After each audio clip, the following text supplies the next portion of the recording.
Hello guys, it's William from YouTube, and today's episode is something I've been thinking about this whole week is why I really think gangster rap really should be banned, at least for Dallas, Texas, because they're having a terrible week last week. They've had at least 4 different rappers getting shot, robbed, and mugged.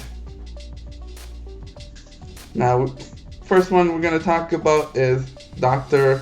Jerret Rosenborough. He's the dentist.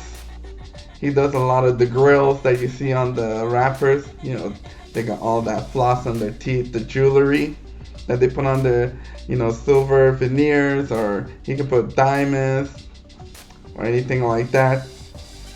Now, he was leaving out of his office with a few other people, and he got robbed in his own doctor's office. There's plenty of cameras. He's got bystanders. He got, witnesses. But, these people don't care. They just went in there and they robbed him.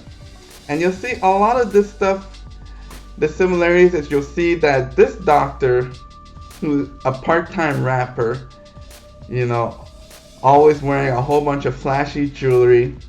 They know he's got a lot of money.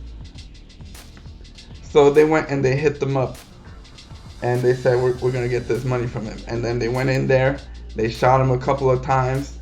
He survived.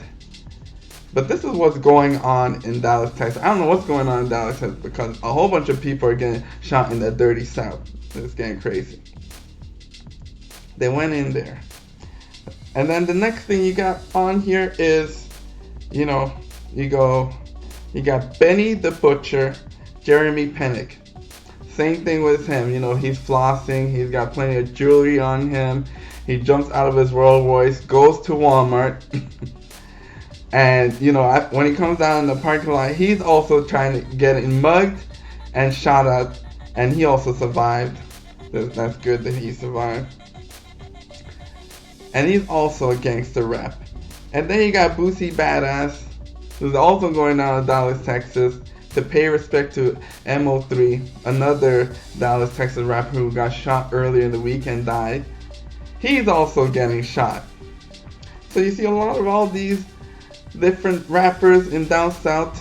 I see a lot of the similarities, and that's because you got gangster rap talking about violence and gun violence, and then you got a whole bunch of jewelry and money being flashed, and then a whole bunch of cars and trucks. So you're making yourself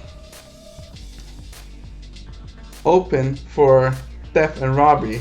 It's like you're screaming out to these robbers, come get me, I got all the money that you need.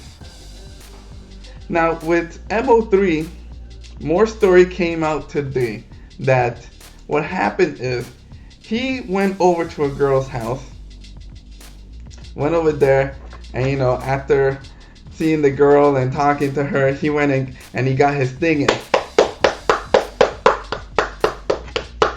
But he didn't know people were actually watching him.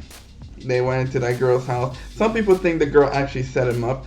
So the girl says, I got the guy here, you come over here and you can come and go ahead and rob him. He's got all his jewelry and flashy things and money, you can come and get him. So they find he gets out of the house and he hops in his car, and then he's getting chased down by these thugs, and he knows that these thugs are coming after him. So he tries, speed down the runway, and then when he pulls out, he gets shot. See, this is one thing that if you want to cheat, make sure that you do it at a hotel, motel, or even at your own house is better than going to a girl's house. Because if you go to another girl's house, you don't know what's going on. The ex-boyfriend could be showing up.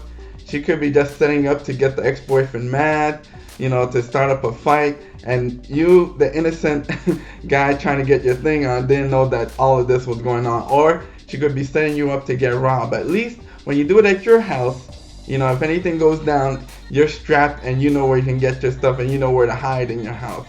But that's one thing that you do not do if you want to cheat.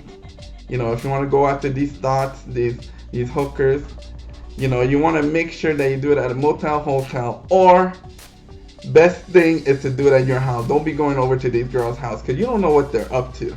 They could be setting up something and they got thugs in the washroom waiting for you. Anyways, guys, waiting for you too. Bye-bye. Guys, this is why I think that really, at least for Texas,